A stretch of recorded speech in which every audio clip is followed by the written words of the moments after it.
안녕하십니까? 저는 얼마 전 예쁜 손자를 얻은 60대 할아버지입니다. 저도 이제 살 날보다 살아온 날이 더 많은 나이인 탓에 얼마 전까지만 해도 내 나이가 몇인지조차도 세고 있지 않았는데 손자가 태어나고 할아버지 소리를 듣다 보니 제 나이도 실감이 되네요. 100세 인생을 산다면 아직 30년도 더 남은 인생이지만 이미 젊은 시절은 다 보낸 제가 살 날이 앞으로 얼마나 남았을까 싶습니다. 지나간 세월이 아쉬우면서도 또 한편으로는 지금 누리는 이 행복과 경험들이 더없이 소중하게 느껴지곤 합니다. 하지만 사실 이 행복도 원래 제가 누릴 행복이 아니었습니다. 처음부터 남의 것이었고 내 가족이 아니고 내 아들이 아니었죠. 사실 제 아들은 제가 마음으로 품은 자식이고 제 손주 역시 저와 피 한 방울 섞이지 않은 남입니다. 그럼에도 아들은 저를 아버지라 부르고 저는 할아버지라 불리고 있습니다. 그래서 가끔은 감사함을 넘어 송구한 마음이 들기도 합니다. 가족이라는 것이 무엇이고 정말 피가 물보다 더 진한 것인지 저는 지금까지도 가족의 의미에 대해 깊이 고민하며 지냅니다. 그럼 제 이야기를 들으시고 여러분들도 저와 같은 고민을 나눠보시기를 바랍니다. 어릴 적 고생 얘기를 어디서부터 시작을 해야 할까요? 제가 태어났던 그 시절에는 전부 못 살았습니다. 물론 그 와중에도 잘 먹고 잘 사는 사람들은 어디에나 있지만 그때는 지금 평범하게 누리는 것들이 전부 귀했고 못 사는 사람들이 훨씬 많던 시절이었죠. 전쟁은 막 끝났지 먹을 것은 없지. 저희 부모님 역시 찢어지게 가난한 집에서 태어나시고 가진 것 하나 없이 살림을 꾸려 가정을 일구신 분들이셨어요. 요즘이야 자식 하나 낳는 것도 신중하게 생각해서 귀하게 키우지만 그때는 그런 게 없었습니다. 결혼했으니 낳는 것이고 저도 그중 하나였습니다. 위로 형을 두고 둘째 아들로 태어난 저는 늘 형의 그늘에 가려 부모님의 관심이나 애정을 받아본 적이 없었습니다.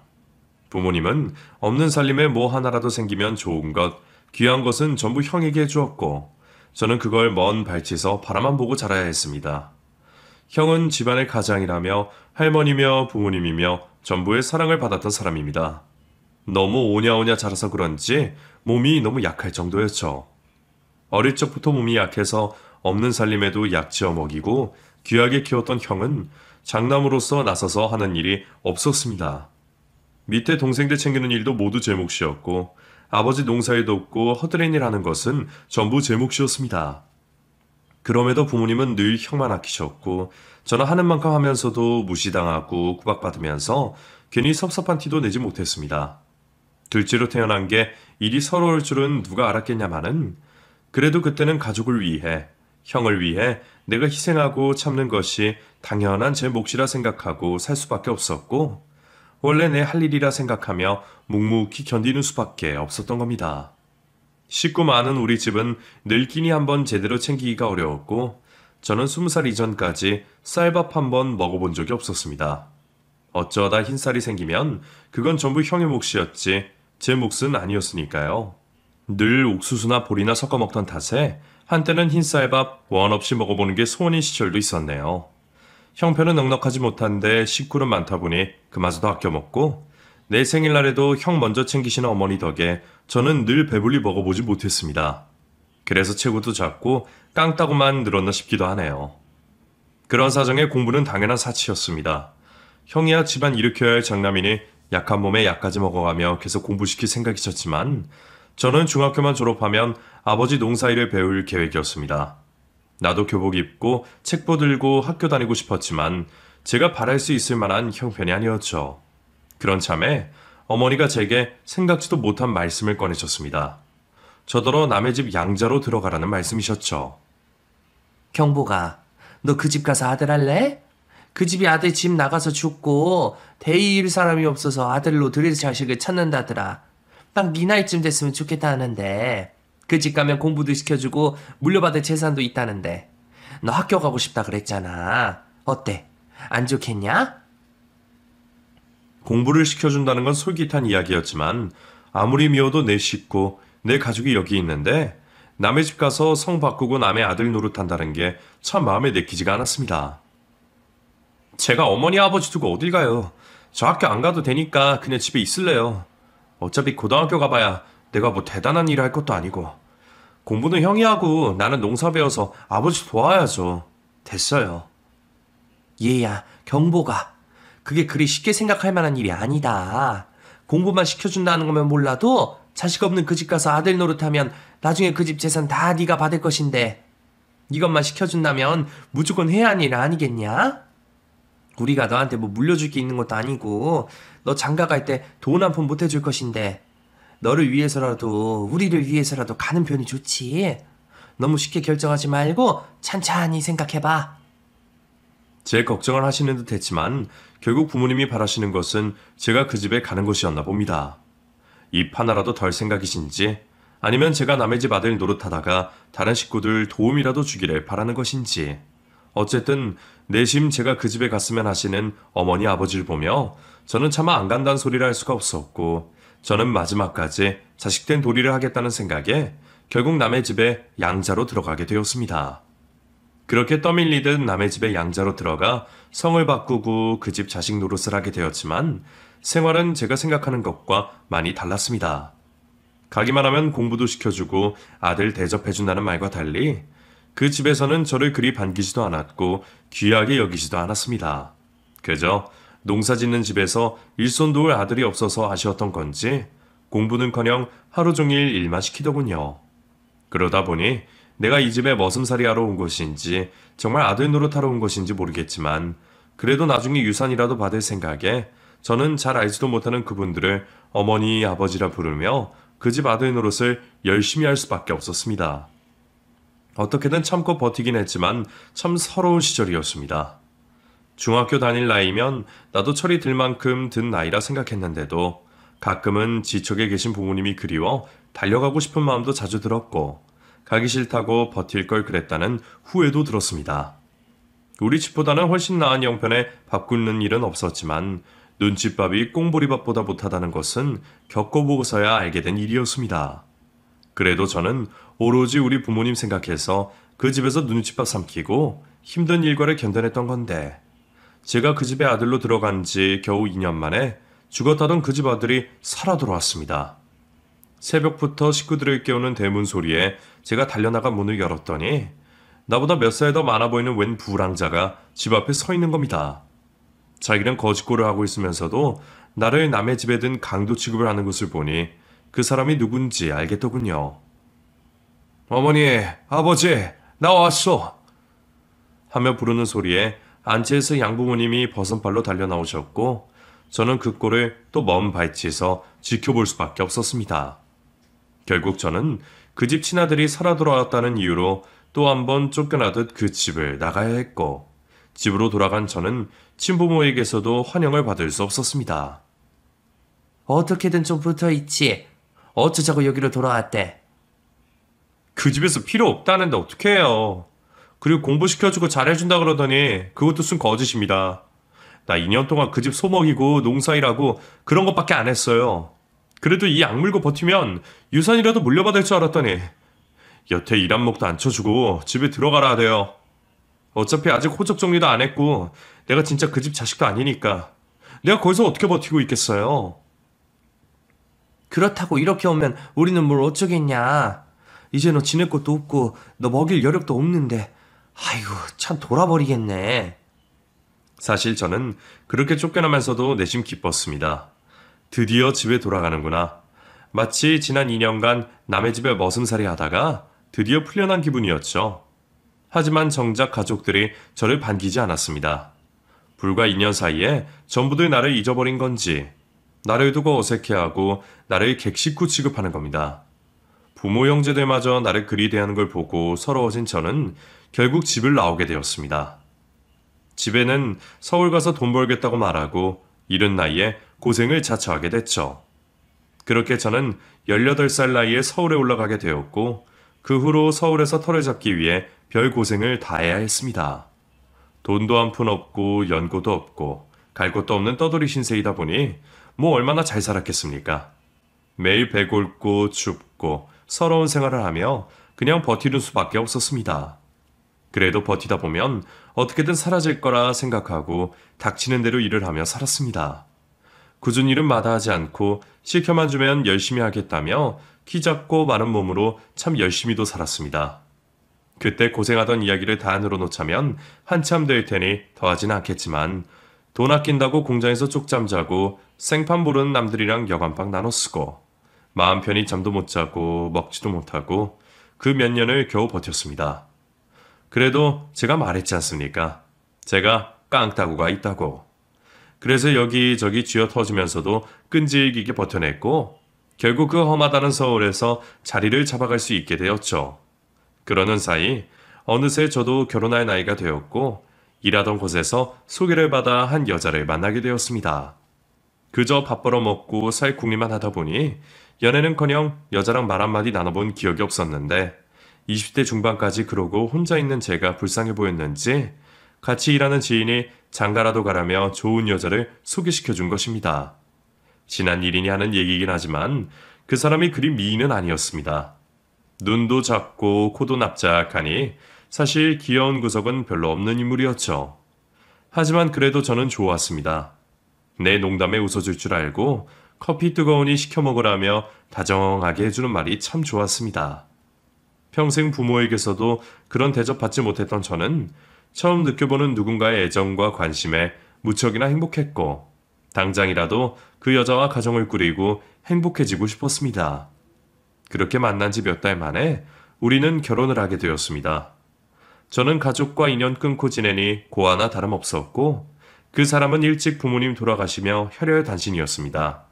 둘 다 부를 가족도 없고 형편도 비슷한 사정이었던지라 결혼식이라는 것도 하지 않았습니다. 그냥 양장 빌려주는 사진관에 가서 그럴듯하게 사진 한 장 찍고서 결혼이랍시고 신혼살림을 시작하게 되었어요. 그래도 마냥 행복했습니다. 늘 사랑이 고프고 가족의 정이 고팠던 탓에 남들에게 받지 못하는 애정과 관심을 내 마누라, 내 자식에게 받아보고 싶었거든요. 처음에는 말 그대로 깨볶는 신혼이었고 무척 좋았습니다. 맨날 대충 찬밥 긁어먹던 신세에서 매일 저녁 찌개 끓여놓고 기다리는 아내가 있다는 것은 천지 차이였었죠. 퇴근길이 그렇게 기다려지는 것은 난생 처음이었습니다. 사실 저희 또래들이 다 그렇지 않습니까? 어려움 많이 겪고 살았던 탓에 별것 아닌 거에도 늘 감사하고 기뻐하고 그게 바라는 것 없이 또 가장 노릇하면서 묵묵히 살아가잖아요. 저도 그랬습니다. 그저 아내가 있다는 것이 감사했고 그런 아내와 시덥지 않은 얘기 나누며 매달 월급 봉투 가져다 주는 것이 제가 바라던 행복이었습니다. 하지만 그런 행복은 그리 오래가지 못했습니다. 내가 별말 안 해도 웃어주고 실수를 해도 이해해주던 마누라는 도망간 것인지 신혼 지낸 지 1년도 안 되어서 내 바가지를 긁기 시작하는 겁니다. 오늘은 찌개도 없어? 당신 장 안 봤어? 오늘 밥상에 먹을 게 너무 없네. 김치 있고 나물 몇 개 있으면 됐지 뭘 더 바래? 아니 왜 소리 지르고 그래? 요즘 너무 부실하니까 그렇지. 계란이라도 좀 부치든가. 그러지 이게 뭐야? 그런 게 먹고 싶으면 돈을 많이 벌어오든가. 맨날 쥐꼬리만한 월급 받아오는 주제에 지금 계란 내라는 소리가 나와? 근데 당신 요즘 정말 왜 그래? 내가 뭐 화를 냈어? 신경질을 부렸어? 남편이 살림하는 마누라한테 반찬 얘기도 못 꺼내? 못 꺼내. 그런 소리 꺼내고 싶으면 돈을 많이 벌어다 주든가. 뭘 잘했다고 그런 소리를 꺼내? 누가 들으면 내가 땡전 한 푼 못 버는 줄 알고 오해하겠네. 아직 자식도 없는데 이 돈이면 둘이 먹고도 살고도 충분히 남는데 대체 뭐가 문제야? 뭐가 문제냐고? 그래서 매달 이렇게 대충 먹고만 살면 되는 거야? 그래서 이런 좁아 터진 집에서 평생 살고 이런 데서 자식 키우려고? 당신이 결혼해서 가장 노릇을 하고 싶으면 더 나아질 생각을 해야지. 저축도 하고 있잖아. 여기 몇 년이나 살았다고 벌써 불평을 하고 그래. 나는 뭐 가지고 온 것 없어서 불평도 하면 안 된다 이 소리야? 당신 그런 말 하면 안 돼. 나 시집 오면서 당신이 나한테 뭐 하나라도 해줬어? 부릴 사람 없다고 결혼식도 안 하고 남들은 결혼바지 좋은 거 같은데 난 어디 갖다 팔지도 못하는 거 하나 해줘놓고 당신이 나 입으라고 옷이라도 사줬어. 보석이라도 둘러줬어. 언제는 호갱시켜주겠다 그러더니 이게 사람 사는 꼬라지야? 아이고 그래 알았어. 돈 많이 못 벌어온 내가 죄인이다 죄인. 내가 미안하다 그래. 못 배우고 가진 것 없는 제가 아무리 열심히 살아봐야 삶이 얼마나 많이 나아지겠습니까? 그래봤자 거기서 거기였지만 그래도 저는 성실하게 살겠다고 노력했습니다. 하지만 아내의 눈에는 턱없이 부족했던 모양입니다. 그렇게 아내는 언젠가부터 그렇게 매일 돈을 더 벌어오라며 바가지를 긁기 시작했고, 그렇게 아내에게 시달리던 사이 아내가 임신을 하게 되었습니다. 결혼하고 몇 년째 아이 소식이 들리지 않아 저희도 걱정이 많았는데, 지성이면 감천이라더니 하늘이 드디어 우리 뜻을 들어주신 거라 생각했습니다. 그리고 임신한 아내는 아이 때문이라도 저와 다시 잘 지내려 노력하는 듯 했죠. 덕분에 저도 더 이상 잔소리에 시달리지 않았고 곧 태어날 아이와 아내를 위해 뭐든지 하리라 마음을 먹었습니다. 아이의 출산을 기다리는 일은 결혼과는 또 다른 기쁨이었습니다. 세상에 나를 닮은 분신이 생긴다는 것이 얼마나 기대되고 설레는 일인지 겪어보신 분들은 모두들 아실 겁니다. 저 또한 그랬고 아이가 태어날 때까지 온갖 기대를 다하고 있었죠. 산통을 하며 분만실로 들어간 아이와 아내를 기다리며 하염없이 기도만 하고 있었습니다. 간호사가 제 아이를 품에 안겨주는데 시뻘건 애를 보며 이 애가 내 자식이라니 얼마나 벅차고 기뻤는지 모릅니다. 하지만 아이의 혈액형을 들은 순간 저는 한순간에 모든 희망을 내려놓을 수밖에 없었습니다.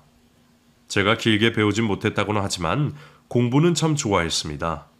그래서 여기저기서 주워드는 것도 많았고 학창시절에 공부도 열심히 했었어요. 학교 다닐 적에 혈액형에 대해서 배운 것을 떠올리면 아이의 혈액형은 말이 되지 않았습니다.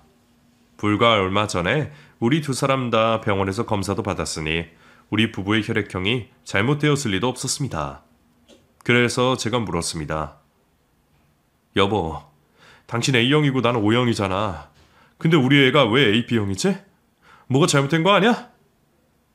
무슨 말 하는 거야? 애 혈액형이 뭐 어쨌다고. 당신이랑 나랑 사이에서는 아이가 AB형일 수가 없지. 제가 설명을 하는데도 아내는 알아듣지 못했습니다. 그 사람 가방끈도 짧고 책 읽는 건 아주 싫어했으니 그 시절의 혈액형이니 뭐 그런 건 잘 모른다 치더라도 그 상황 자체가 말이 되지 않았습니다. 당신, 솔직하게 말해봐. 이 애, 내 자식 맞아? 뭐? 아니 당신아 하다하다 방금 애 낳은 마누라한테 그런 모함을 해? 내가 그럼 어디 밖에서 자식을 만들어 오기라도 했다는 거야?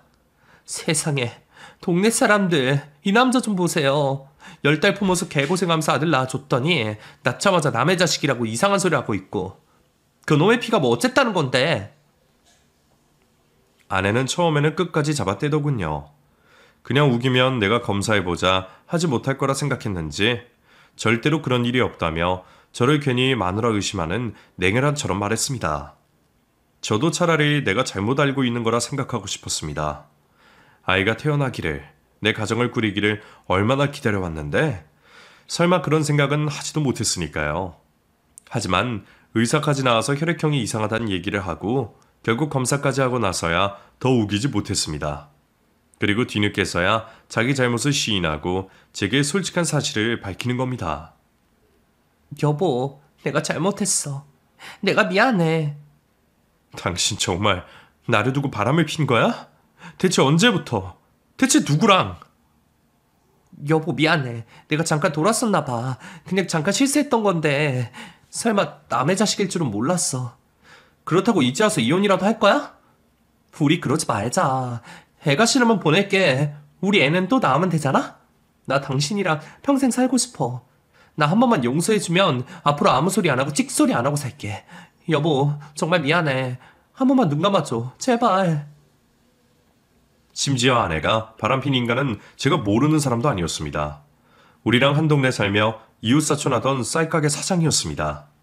모르는 사람이면 몰라도 형 동생하며 알고 지내던 사람이랑 그랬다는 것을 듣고는 저도 제정신일 수 없었습니다. 결국 저는 그 집을 찾아가 뒤집어 엎고 아내와 한바탕 하며 결국 이혼이라는 것을 하게 되었습니다. 마음 같아서는 두 인간 다 간통죄로 잡아넣고 싶었는데 그래도 그동안 산 정 때문에 그런지 이제 막 아이 낳고 누워있는 그 여자를 차마 감옥에 보낼 수가 없었습니다. 결혼할 때는 사진 한 장 찍고 간단하게 했는데 이혼은 대체 어떻게 해야 하는 건지 그것도 참 머리 아픈 일이었죠. 그렇게 저는 평생 할 일 없을 거라 생각했던 이혼을 하게 되며 저는 살던 곳을 떠났습니다. 이미 동네에는 소문이 날 대로 났고 마누라랑 정부 치고 살던 그곳에 하루라도 더 있다가는 미쳐버릴 것 같았거든요. 그런 순간 하필이면 잊고 지냈던 내 가족 생각이 참 절실했습니다. 18살에 상처받고 집 떠나온 뒤로 10수년간 연락 없이 지내왔는데 마누라한테 버림받고 이혼하고 나니 하나뿐인 가족이 보고 싶은 겁니다. 그렇다고 내 발로 집 나간 주제에 이제 와서 집을 찾아갈 수도 없고 고민하던 차에 신기하게도 고향에서 제게 먼저 연락을 해왔습니다. 오랜만에 고향집에서 들려온 소식에 저는 수십 년 쌓아온 서러움을 다 잊고 반가운 마음만을 안고 달려갔습니다. 그동안은 받은 상처가 너무 커서 그 집 소식은 듣지도 않고 묻지도 않고 살았는데 마침 부모님이 나를 찾으신다는 얘기에 기쁠 수밖에 없었습니다. 그렇게 설레임을 가득 안고 10수년 만에 찾아간 고향집에 찾아간 저는 평생 받지 못한 환대를 받았습니다. 솔직히 말하면 왜 이제 찾아왔냐며 욕을 하셔도 불효자로서 할 말이 없다 생각했는데 생일상보다도 거한 상차림에 온 가족이 둘러모여 저를 기다리는 것을 보니 그래도 내 가족이구나 싶어 왈칵 눈물이 쏟아졌습니다. 아이고 내 새끼 경복이 네가 이제야 집에 돌아오는구나. 네가 그때 그렇게 떠나버리고 우리가 네 생각을 얼마나 많이 했나 모른다. 이게 대체 얼마만이냐? 우리 보고 싶지도 않았냐? 죄송해요 어머니 아버지. 이렇게 반겨주실 줄 알았으면 진작에 찾아뵈었을 텐데 제가 이 집 식구가 아닐 것 같다는 생각에 철없이 방황하며 살았습니다. 그래, 우리가 네 마음을 모르겠니? 얼마나 고생 많고 마음이 상했으면 부모 용지도 뒤로 하고 떠났을까. 우리가 잘못했다. 그때 아무리 못 산다 그래도 너한테 그러면 안 되는 건데 우리가 많이 잘못했어. 아니에요. 다 옛날 일이고 저도 다 잊었어요. 이제는 자주 찾아뵐게요. 그래, 그동안 어디서 어떻게 지냈어? 돈 벌겠다고 서울 가서 잘 지내고 있는 거야? 처자식은 있고? 결혼도 했었는데 제 팔자가 뒤숭숭한지 얼마 전에 이혼하고 지금은 그냥 혼자 지내요. 아이고 그래? 그럼 차라리 더 다행이네. 안 그래도 딸린 가족 있으면 어떻게 말해야 하나 했더니 경보가 네 형이 많이 아프다. 지금 콩팥이 필요해. 다른 식구들은 아무도 맞는 사람 없고 이식 기다리다가는 죽는단다. 경복이 네가 형 좀 도와줘라. 순간 저는 망치로 머리를 한 대 얻어맞는 기분이었습니다. 나를 환영하고 나를 그리워 만든 자리인 줄 알았더니 그게 아니었습니다. 지금 무슨 말 하는 거예요? 10여 년 만에 불러서 나더러 콩팥을 내놓으라고요? 수술이 그리 힘든 건 아니란다. 검사만 받으면 당장도 할 수 있지. 너는 원래 건강 체질이잖냐. 너는 하나 없어도 살지만 형은 그거 없으면 죽어. 우리 장남이 병으로 가버리면 우리 집안 어떻게 하냐. 가족끼리 힘을 합쳐야지 안 그러냐?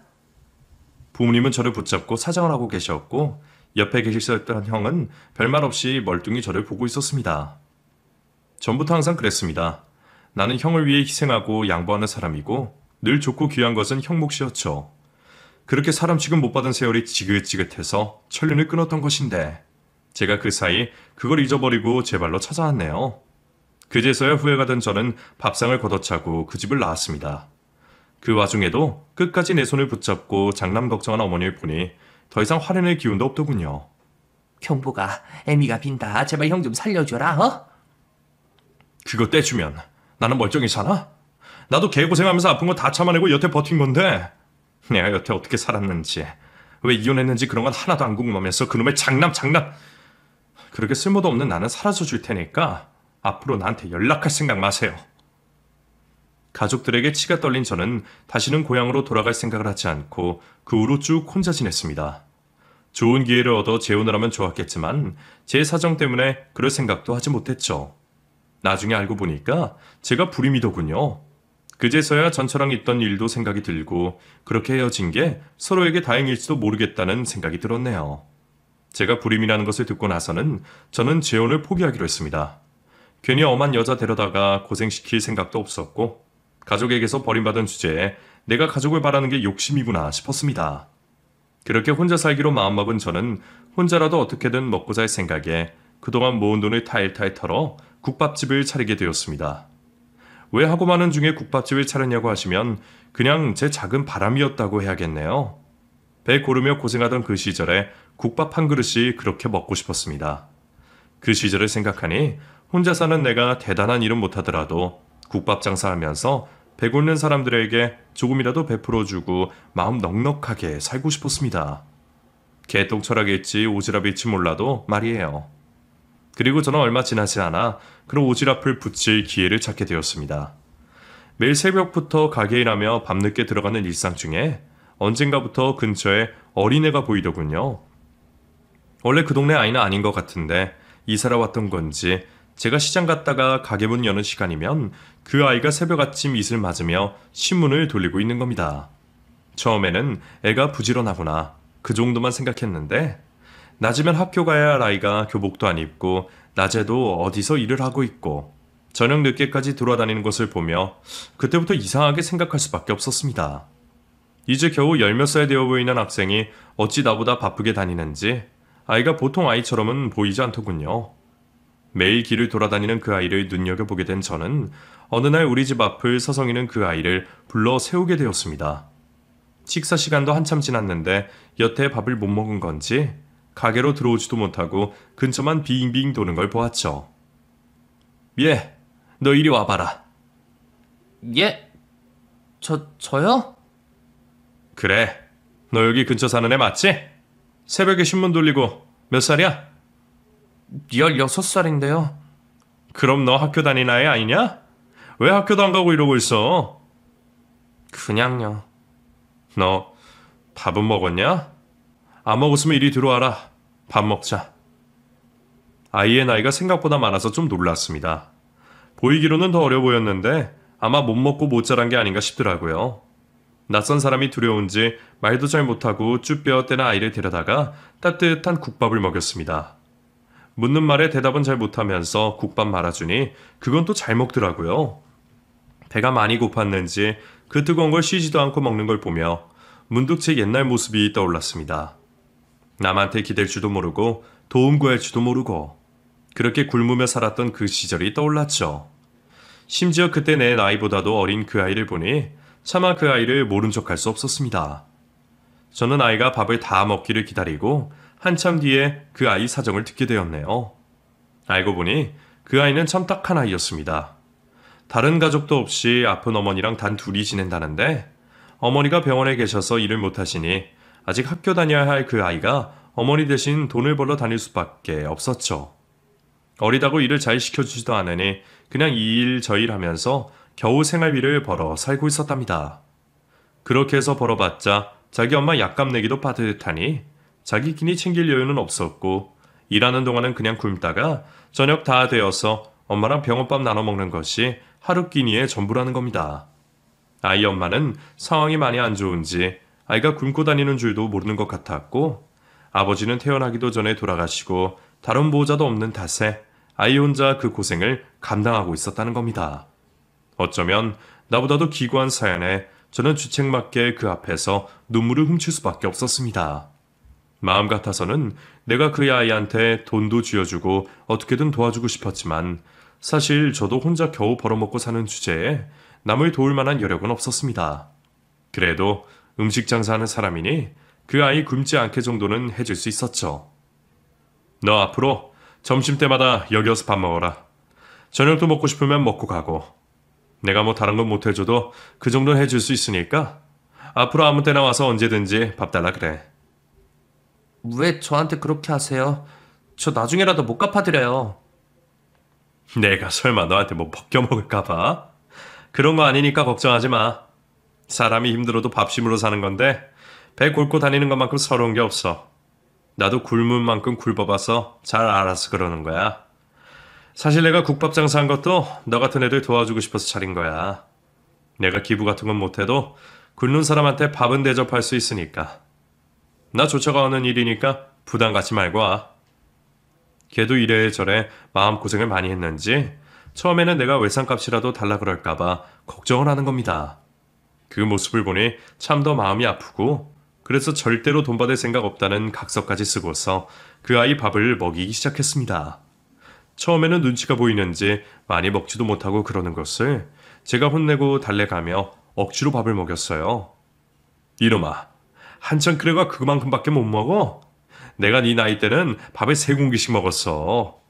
우리 때는 없어서 못 먹었는데 너는 줘도 왜 못 먹어? 너 보니까 아직 키도 더 커야 되고 살도 쪄야겠는데 배불러도 좀 더 먹어. 그럼 제가 설거지라도 하고 갈게요. 창석아, 내가 너 부려먹자고 밥 주는 줄 알아? 네가 자꾸 그러면 내가 해주고도 욕먹는 거야.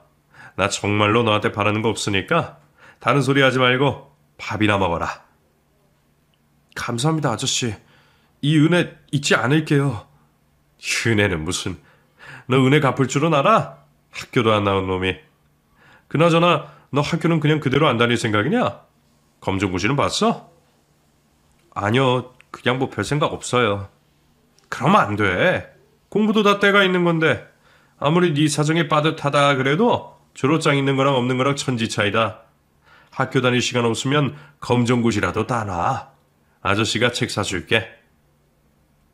그냥 밥만 먹이로 했는데 그 아이를 보다 보면 왜 제가 자꾸 겹쳐 보이는지 말이에요. 나는 형편이 안 좋아서 고등학교도 못 나왔지만 그 아이는 아니었으면 바랬습니다. 그래서 공부할 여력 없다는 그 아이를 붙잡고 매일 조금씩 공부를 시켜서 검정고시를 보게 했습니다. 그렇게 해서 미처 다 마치지 못한 중학교 졸업장도 따고 얼마 뒤에는 고등학교 졸업장까지 따게 되었죠. 애가 머리가 나쁜 것도 아닌데 형편 때문에 공부를 못하는 걸 보니 제가 사비를 털어서라도 도와주고 싶은 심정이었습니다. 그렇게 저는 그 아이를 제 아들처럼 생각하며 이래저래 챙겼습니다. 그놈 20살 되자마자 아이 어머니가 돌아가셨을 때에도 제가 장례까지 곁에서 지켰습니다. 아저씨, 저 이제 어떻게 해요? 저 엄마 없이 이제 어떻게 살아요? 저 진짜 죽을 것 같아요. 혼자 너무 무서워요. 장수가, 괜찮아. 괜찮아. 그리고 너 죽는다는 소리 함부로 하는 거 아니다. 네가 지금 이러고 있으면 너희 어머니가 얼마나 속상하시겠냐. 어머니 가시는 길이라도 편하게 해드려야지. 그리고 너도 이제 어른인데 혼자 살아도 살 생각을 해야지. 이러면 되겠냐? 곁에 엄마 때문에 그나마 버틴 건데 이제는 왜 살아야 하는지 모르겠네요. 이제는 너를 위해서 살아. 네 인생인데 너 위해서 살아야지. 그게 맞는 거 아니냐? 그리고 네가 왜 혼자야? 아저씨가 있지 않냐? 힘들어하는 그 아이를 보니 얼마나 마음이 아프던지요. 혼자라며 힘들어하는 아이의 그 마음을 제가 누구보다 잘 알았습니다. 그런 아이가 걱정되었던 저는 그 아이를 옆에서 더 챙겨주고 싶었습니다. 그렇게 제가 10년간 그 아이 밥을 먹이며 그 아이가 자라는 것을 봐왔습니다. 20살이 넘어 제대로 된 사회생활을 하고 연애를 하는 것도 전부 지켜봤죠. 그래봤자 저는 그냥 동네 국밥집 아저씨이고 우리 사이는 아무 사이가 아니었지만 저는 10년 사이 그 아이를 너무 애틋하게 생각했습니다. 그런데 그랬던 창석이가 어느 날 갑자기 사라지며 소식이 끊기면서 저는 큰 충격에 빠지게 되었습니다. 이제 다 큰 성인이니 어딜 가라도 이상한 것이 아니지만 나한테 소식도 없이 이사를 가버린 것을 보니 뭐라 말을 할 수 없는 기분이 드는 겁니다. 어쩌면 그 아이가 제게 도움을 받은 것이 아니라 제가 그 아이에게 도움을 받았던 건지 창석이가 사라진 뒤로 저는 깊은 상실감을 얻을 수밖에 없었습니다. 그렇게 몇 달이 지났을까요? 여전히 창석이 송식을 오매불망 기다리던 저는 국밥집 앞으로 회장님 차가 서는 것을 보게 되었습니다. 정겨운 그 동네에 전혀 어울리지 않는 고급 차종에 눈이 희둥그레치더군요. 대체 누구시길래 그런 차를 타고 우리 국밥집을 찾으신 건지 저는 궁금함에 가게 앞으로 뛰쳐나갔습니다.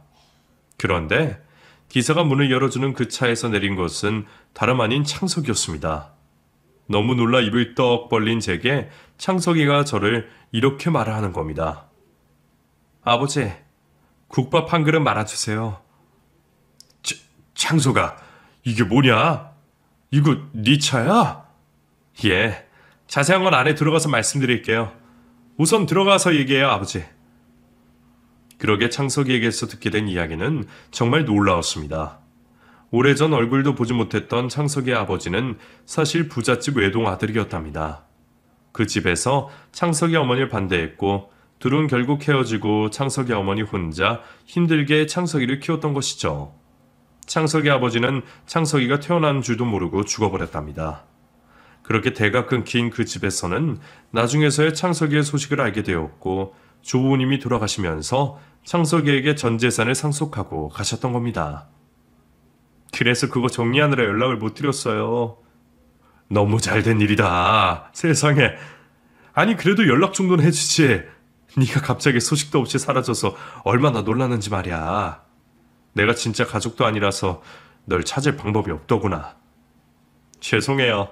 저도 몰랐던 일이라 너무 정신도 없었고 사실 돌아와서 보여드릴 것도 있고 해서요. 저 아저씨 이거 받아주세요. 이게 뭐야? 입양 신청 서류? 이게 뭐냐? 사실 그동안 아저씨가 저를 얼마나 아끼시는지 자식 이상으로 생각하신다는 것도 잘 알고 있었어요. 근데 제가 아버지가 없어 봐서 그런지 아버지라 부르는 것도 불편하고 정말 자식도 아닌데 괜히 폐를 끼칠 수가 없었어요. 솔직히 그동안 챙겨주신 것만 해도 감사할 일인데 제가 뭐라고 아저씨 아들 노릇을 하겠어요. 근데 지금은 그래도 뭐라도 해드릴 수 있을 것 같아서 솔직하게 말씀드리는 거예요. 아저씨, 저 입양해주세요. 그 말을 듣고 무슨 말을 해야 할지 모르겠더군요. 사실 섭섭하지 않았다면 거짓말입니다. 내가 더 해주고 싶은 것을 늘 마다하는 창석이를 보면서 저는 결국 그냥 동네 아저씨일 뿐이라며 가끔 서운하기도 했습니다. 그런데 속으로는 나를 아버지처럼 생각했다는 창석이의 말을 들으니 창석이가 부자가 되었다는 얘기보다 그 소리가 더 반갑게 느껴지는 겁니다. 그리고 그렇게 직접 내미는 입양 서류를 보니 뭔가 말하지 못할 감정이 끓어오르는 기분이었습니다. 제가 내 아들인 줄 알았던 아이의 출산을 보던 그날의 기분과 비슷하더군요. 결국 제게는 아들이 필요했고 그 아이에게는 아버지가 필요했기에 그렇게 서로의 진심을 알게 된 저희는 더 지체하지 않기로 했습니다. 저희는 법적으로 진짜 부자 관계가 될 수 있었습니다. 하지만 사실 그 뒤로도 크게 바뀐 것은 없었습니다. 창서이가 저를 꼬박꼬박 아버지라 부르는 것 말고는 우리 관계는 이전과 변함이 없었어요. 어쩌면 오래전부터 이랬어야 했는데 이제서야 한 식구가 되어 감격스럽기만 했던 거죠. 그렇게 저는 그 후로도 지금까지 계속 국밥집을 운영하며 배고픈 사람들을 도왔고 창석이는 물려받은 재산으로 공부도 하고 사업도 시작하며 몇 년 전에는 결혼도 하고 자식도 낳았습니다. 사실 저야 잘한 것도 없고 후회할 일도 많기에 창석이 같은 아들이 생긴 것이 말도 안 되는 행운이지만 착하고 열심히 살아온 창석이는 그것들을 전부 받을 자격이 있는 아이였습니다. 그걸 잘 알기에 제가 옆에서 그 아이를 어떻게든 지켜주고 싶네요. 앞으로 우리 부자가 얼마나 더 오래 같이 지낼 수 있을지 모르겠지만 제가 다 늙어서 기력이 쇠하는 날까지 저는 제 아들에게 떳떳하고 자랑스러운 아버지가 되고 싶습니다. 그럼 여러분도 저희 부자를 응원해 주시길 바라며 이상으로 이야기를 끝내도록 하겠습니다. 감사합니다.